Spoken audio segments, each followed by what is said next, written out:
So, we are in the process of remodeling my mom's house. We are redoing the trim work to bring it more up to date because it's early 90s golden oak. I hate it. I hate golden oak. But we're going to do her justice and we are going to fix all the trim. And so far it's looking really good. Everything's looking like what I would do at work, and because I have the luxury of caulking it, it's looking immaculate. It's looking professional. Perks of watching Jeff Thorman at Home Renovision DIY on YouTube. He has all sorts of tips and tricks on home renovation and how to do it for cheap. And he is a godsend, I will say. But back to this. We're wanting to bring the windowsill up to the modern look, which is just flat, like a flat piece of poplar or pine with like an 1/8 inch round over on it. This, like I said, is early 90s golden oak with a routed, kind of like a coved chamfer. I don't know what it is, but I have to rip this out. And because I'm not at work and I don't have the luxury of a table saw, I can't scribe anything. I could. I'm not going to. I'm not taking that effort. Caulk will fix everything. But I will show you how to cut things with like a jigsaw, right? Multiple tools for everything that you need to do. So I have to rip this windowsill out, and as you can see, I've already taken the liberty of caulking it because a last minute design change just makes sense to take this out and make it modern so I don't have to do it at a later date. So we're gonna do that. So I gotta cut out all this caulking that I put in and get this windowsill out without breaking the casing, because I don't have another piece of casing and I don't want to get another piece of casing because this windowsill is also pinned into the casing, which I'll show you all that later. So anyway, let's get this ripped out. Do you think I have the confidence to get this out without breaking anything? No, I don't either. Here we go.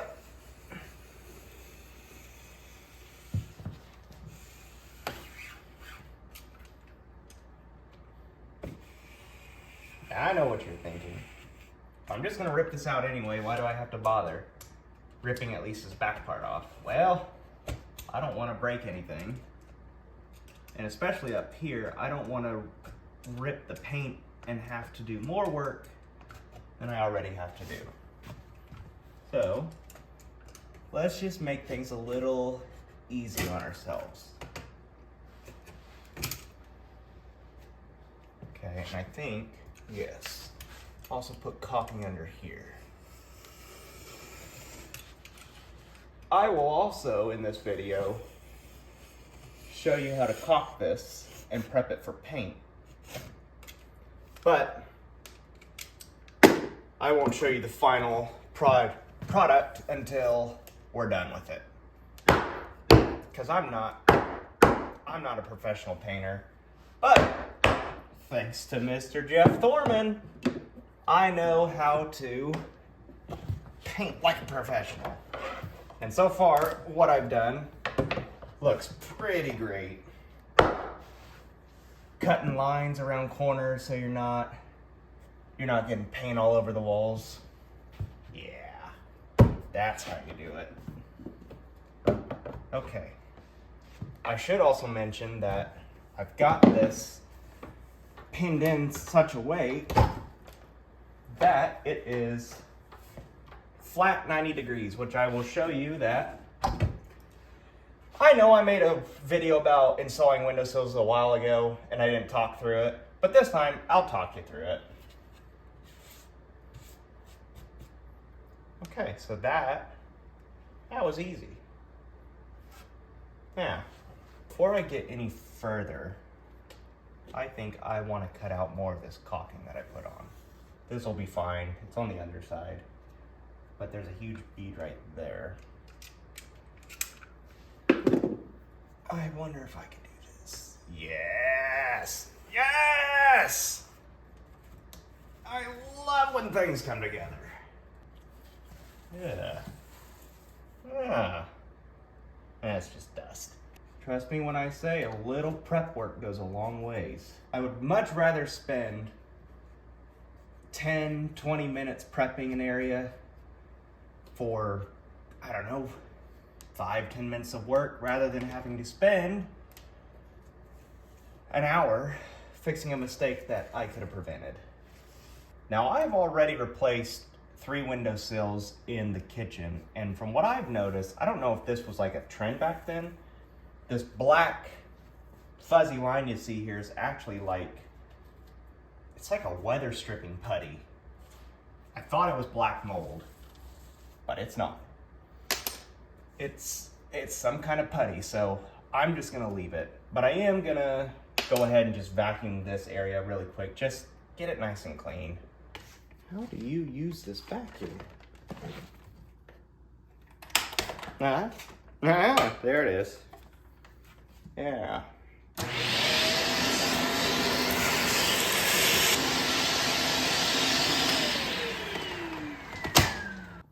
Someone wanted to join in the festivities, didn't they? Right, puppy. Right, puppy. What a good boy. I've been doing windowsills a little different now, and it's been working for me. What I do this time is I measure from the inside of the window jamb to the other side. So for instance, this one is about 58 1/4. Now, because I want a 1-inch dog ear on each side, all I need to do is add 2 inches of that measurement. So I need to cut my board at 60 1/4, and then we'll go from there. Here we go.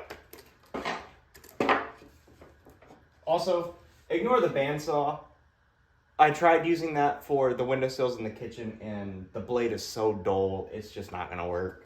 But bandsaw is another option, and I need to be plugged in. Okay, here we go.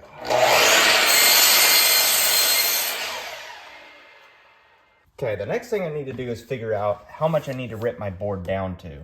So, if this side of the window, from the window to the end of the jamb, is 2 13/16 there, on this side it's, well, it's also 2 13/16. What are the odds that houses built before, say, 2010 were actually built right?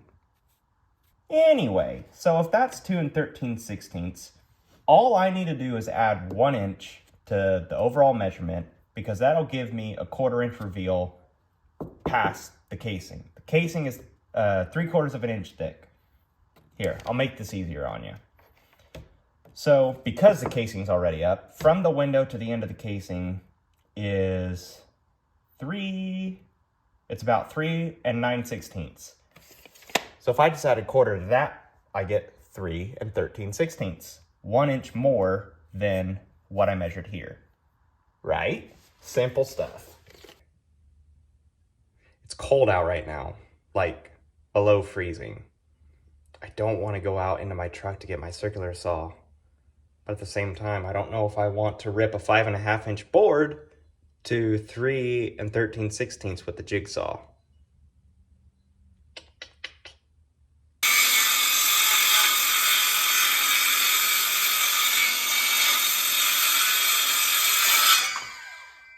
That cut wasn't anywhere near perfect. At least not as perfect as a table saw would get it, but it worked. So here's the fun part. I've already measured this distance to be 2 13/16, but now I need to figure out the pitch of the window jamb, whether it's bowing out or bowing in. And I use that with a speed square. So by holding it against the window, this is flat, push it up against the wall, that is actually flat. There's no bowing in that. But the other side, okay, you can't really tell. You might not be able to see it on camera, but what I'm seeing is the wall is doing this. It's bowing out by maybe a 1/16 of an inch. I would say it's probably about a 1/16. Maybe half a 1/16 or so, something like that. Because I added an inch to each side of this, all I have to do is mark 1 inch on the front, and then I have to mark 2 13/16, which I'm gonna block your view for a second. So one quick thing, when you're looking at these combination squares, each one of these lines represents an 1/8 mark. So 13/16 is 1 dash past 3/4 of an inch, which is what I marked here. So, and because it's straight, I'm gonna line it up with my 1 inch line and just go straight down. And then straight across. So I just need to cut that off. Now this side's gonna be slightly different. So same thing, I'm gonna mark my 1 inch line and then my 2 and 13/16 line. Now, because this one was bowing out by, we'll just call it a 1/16 of an inch. Now the other trick that I've learned, if you didn't know this about your speed square, on this side, this is your angle. So each one of these lines that you see, I have found those represent a 1/16 of an inch. So if I put my speed square down here and I tilt my speed square until it hits that first line, then I know it's gonna turn my 90-degree line a 1/16 that way.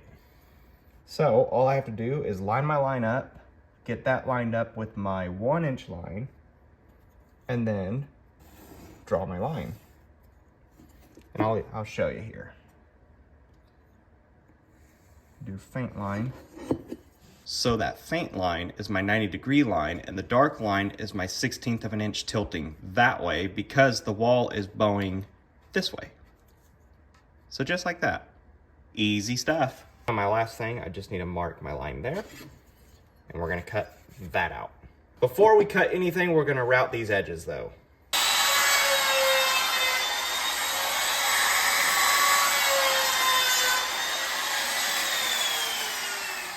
Now, I'm just gonna use my jigsaw and I'm gonna follow my lines.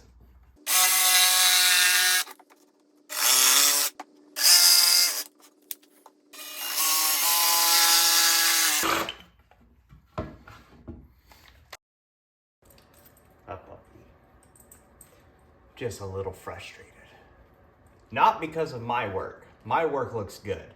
What I would do at this point if I was at work, I would have cut this about a 1/4 inch longer so I have room to scribe so it looks flush up against the window. But because I'm gonna caulk this today, it doesn't matter.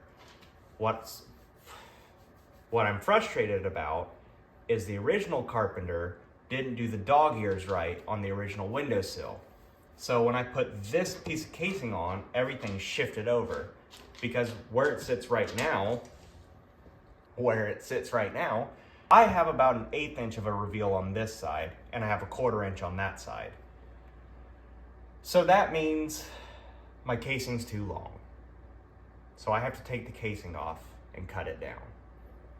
Which is fine because now I can actually show you the way that I install windowsills at work. I had a different way I was gonna do it, but here we are. Thank you. Thank you. I don't know who the original carpenter for this house was, but let me just say I'm so thankful to have the boss that I have now to teach me these things, to make things look right, to make them look symmetrical, because my goodness, how hard is it to make a windowsill fit properly? I'm just saying, it shouldn't be that difficult. I'm just a little frustrated, if you can't tell. I was trying to avoid this step because I'm concerned about breaking this casing because I don't want to go out and buy another one because I'm tired of running to Lowe's.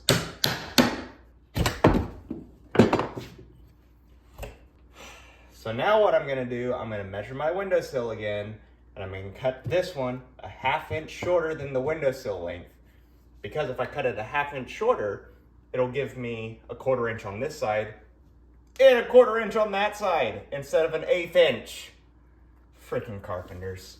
I said freaking carpenters back in the day.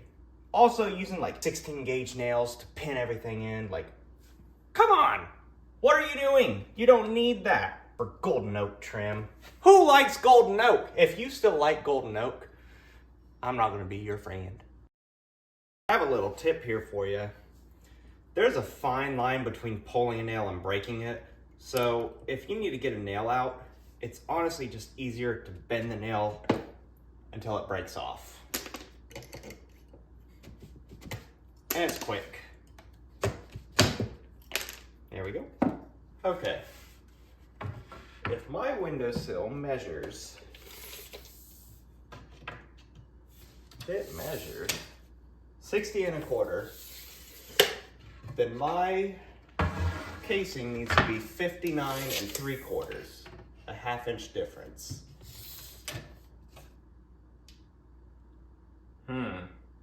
This casing measures 59 13/16. That's 1/16 past 3/4.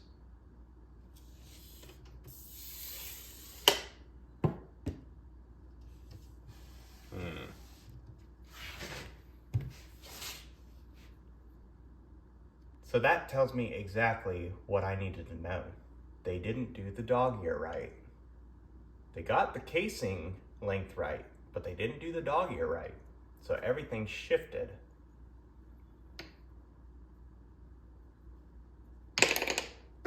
Let's get the windowsill on, and I'm gonna put this where it's supposed to be. I know you're all finding this very comical right now. And you'd be right. It's always funny to see what someone else's screw up does to someone else. Anyway, what we're gonna do, I always just take my chisel and I just put it under the windowsill just to give it about an 1/8 inch up off, so I have enough room to wiggle this to where it's perfectly perpendicular to the window itself. So we're gonna get the chisel under it and we're gonna put a 15 gauge nail in the corner. I'm gonna come over here. I'm gonna push it tight against the window and I'm gonna do the same thing. And then about every, 16 inches or so, I'm gonna do another one.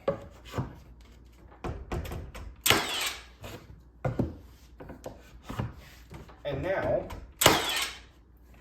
now what we're gonna do, I wanna get this at least somewhat looking level, at least with the window. And from what I'm seeing, it's the same distance. Where's my pencil? I don't have a pencil right now. I do have a pencil because I threw it out of anger. Okay, right here. This window has a little bit of a pattern to it, I guess you could say. There's this little ridge right here that runs all the way across the window. And from about here, about the top of the ridge to the windowsill looks to be about 1/8 of an inch, and it looks the same down there. But up here I could tell it's not the same, especially right here. So I'm gonna take my chisel, use it as a hammer.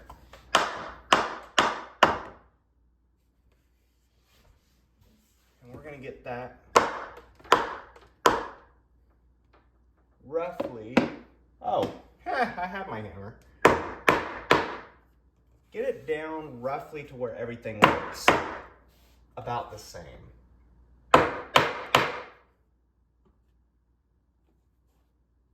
Maybe I'll even take my nail press, my nail set, get that hammer down even more.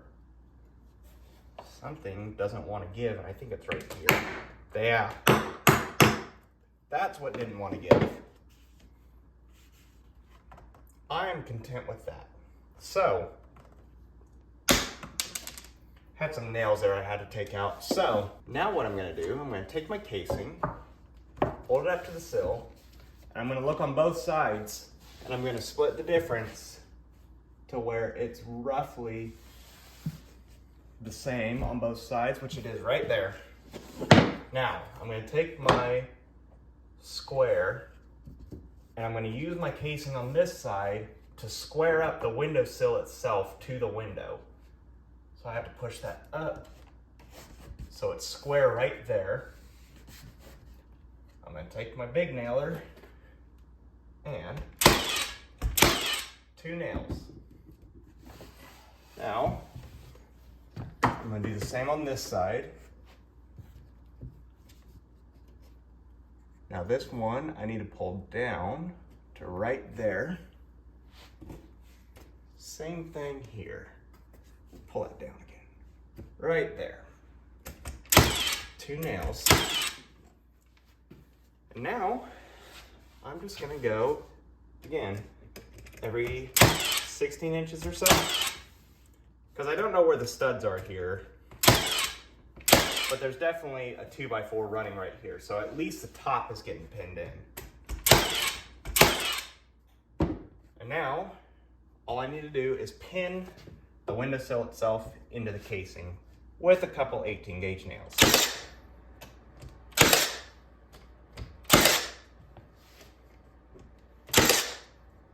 One more. And now we have a windowsill. The last thing I'm going to do is show you how to prep this for paint. All my nail holes in the windowsill, I'm just going to use some good old wood filler for it and a little putty knife. I'm just going to throw some wood fill in it and pull it. Just like that. Now for the casing, I'm just going to use a little bit of spackle. I know I mentioned Jeff Thorman at the beginning of the video. He would recommend using, well, his opinion has kind of changed over the years. What he would tell you is use 45-minute drywall compound. On smaller holes, he said you could use caulking, but my opinion, just use whatever works. Use whatever won't shrink over time. Now the last step in prepping is caulk. Now I'm just using this DAP molding and trim caulk. Dries in like 20 minutes, paint ready in 20 minutes. All I'm gonna do, I've been getting pretty good at this over the last few weeks. I've got just a tiny tip cut on the end of it. Just gonna put it right in the corner. I'm just gonna put it right in the corner. I'm gonna drag a nice small bead all the way across. I'm gonna use my finger, light pressure, and just make a nice bead. Get right in that corner, drag it the other way. Where those lines met up, I just smoothed over it. If you have a little hole, which I have a little one right here, just gonna put a little bit more right there, just like that. Now I have a pretty decent gap here, maybe 1/16 to 1/8 of an inch. So I'm gonna hold it kind of off the wood, a little bit more pressure to fill it in. Now this one will make a bit of a mess, so finger, light pressure, and whatever you pick up, throw it somewhere else. Because I already filled all my nail holes, I'm not gonna fill any more with it. But just like that, we filled it in. And then we're gonna go right here on the dog ear. I'm gonna pull it this way towards where I just caulked. Come back here, pull it the other way, pull it around, just like that. It's not that hard. It is not that hard at all to caulk. So now, that's ready. Now I just need to do under the sill here, and then under my casing again. This is such a tight corner on each side, I'm not gonna worry about that. You really only need to caulk where you're gonna see. I mean, ideally, anywhere there's a change of plane or a change of material, you wanna caulk. But, because this is just a windowsill, I'm just gonna caulk where you can see, which would be right here, if you were down on the floor.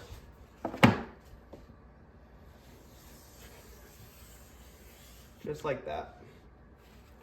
And then, I'm gonna do one more bead on the bottom again. Because there was already a bead here, I'm not putting a lot. I'm just putting enough to kind of cover that bead that I did originally. just so it kind of locks it in place.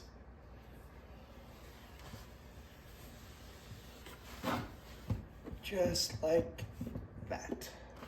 Fill in that little hole there. And we are prepped. And we just wait for it to dry, and then we can paint. And here is your final reveal. Brand new windowsill. Using nothing but a jigsaw, a miter saw, and a circular saw. Show you the final product when I'm done.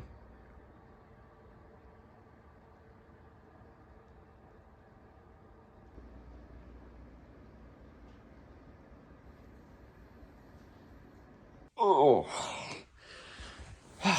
what a day it's been, but we got her done. We got her done. She looks great. And no, it didn't take me all day just to do 4 windowsills, and paint it. We did some other stuff during the day. So all we got to do now is just paint the trim, really. Get rid of a couple other things of golden oak, honey oak, golden oak. I don't know. I've always called it golden oak. So whatever it's called, it's still ugly, in my opinion. If you have it in your house, more power to you. But when I get a house, no golden oak. Anyway, hope you enjoyed that. Till the next time.